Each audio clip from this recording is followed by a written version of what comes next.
Well, welcome to Mottisfont. We are in an absolutely gorgeous place. This is somewhere that has had some civilization since, well, for more than 800 years. It all started with a sacred spring. There's a font here, a spring where water bubbles up and still comes out into a stream. And we think it's because of that some settlers settled here in the first place in the Middle Ages.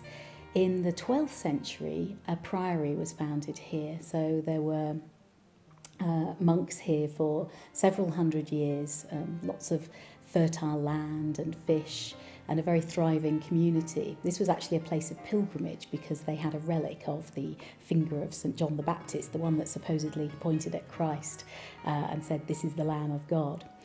The monastery stopped in the 16th century when Henry VIII dissolved all the monasteries, and it turned into a Tudor house. The property was given to someone called Lord Sands, and he changed it into a house, made it much bigger. It was then refurbished again in the 18th century when Sir Richard Mill made it into a comfortable country house, and that's much more what we still see today. And then other owners had it, particularly Maud Russell in the 20th century, and she brought lots of artists here, some of whom decorated the inside of the house and put beautiful mosaics on the outside too. This is a really, really special place. It's a lovely house. You can see all the layers of history in it. And also the gardens are absolutely spectacular. We have a very famous rose garden here, but also lots of other places to enjoy flowers, trees, plants. You can walk by the river, and a much bigger estate, which has lots of wildlife and countryside that we look after for the public.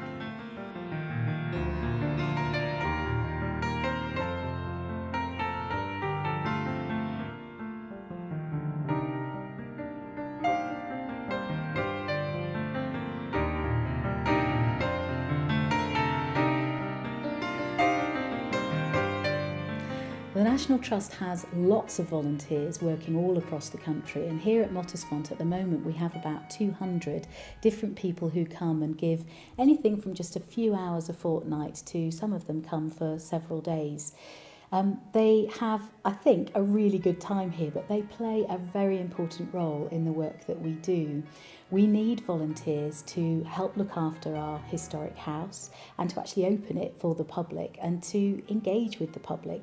Volunteers spend time in the house and just talk to people about the history and what people can see here. I've decided to join Mottisfont as a volunteer because I've just finished doing a degree in archaeology, and I really wanted to get some experience on the heritage side of archaeology. I've joined this organisation because I've always enjoyed going to National Trust and English Heritage properties and wanted to get a real feel about how people actually work here. I live in the local area and want to know more about the local history.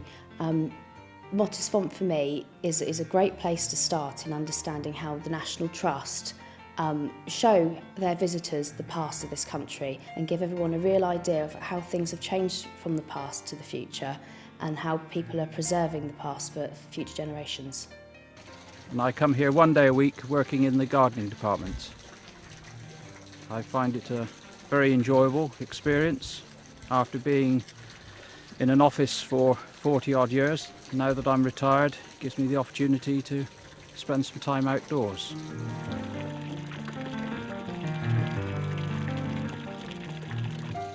I'd like to think that I can make a small contribution to the upkeep of this lovely place.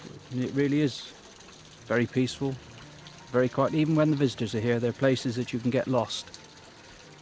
We also have volunteers who work in the grounds and gardens, and some of those people are helping to grow the plants that we have here. They just really like working in such an extraordinary garden, being part of making the fantastic show of flowers that we have every year. Others know about plants and are happy to talk to people about them, so they very much engage with the public around our gardens and what we have outside. We then have volunteers doing all kinds of other things. So some of them drive the buggy that helps visitors to move around the site. They actually talk quite a lot to the public too. I think people are quite sociable that come here. Some who work in our countryside, and they really make the forest come alive and do lots of work in the countryside to keep that all growing and changing. I've been at Mottisfont as a volunteer this is my second season. I've enjoyed it a great deal. I do 2 mornings a week, from 11 till 2. I've been doing it, as you say, for a second year. I love Mottisfont. It's so quiet, very busy at the moment because of the Beatrix Potter, and of course in June the Rose Garden, very busy, but it is so peaceful here, and I just enjoy walking around the gardens. As I said, I'm a garden guide. I'm just there to help people. I think people volunteer here partly because they want to give something back. They feel very much that they have enjoyed a place like Mottisfont and want to keep it going for the future. Also, I think sometimes because it's sociable, they meet up with people in their teams every week and enjoy meeting them. Some of them, particularly I think some of our younger volunteers, are doing it for work experience too, because you can really get great practical experience working at a place like this, and that really goes onto your CV and can help you get a job in the future. So all sorts of different things, reasons why people come here and work as volunteers.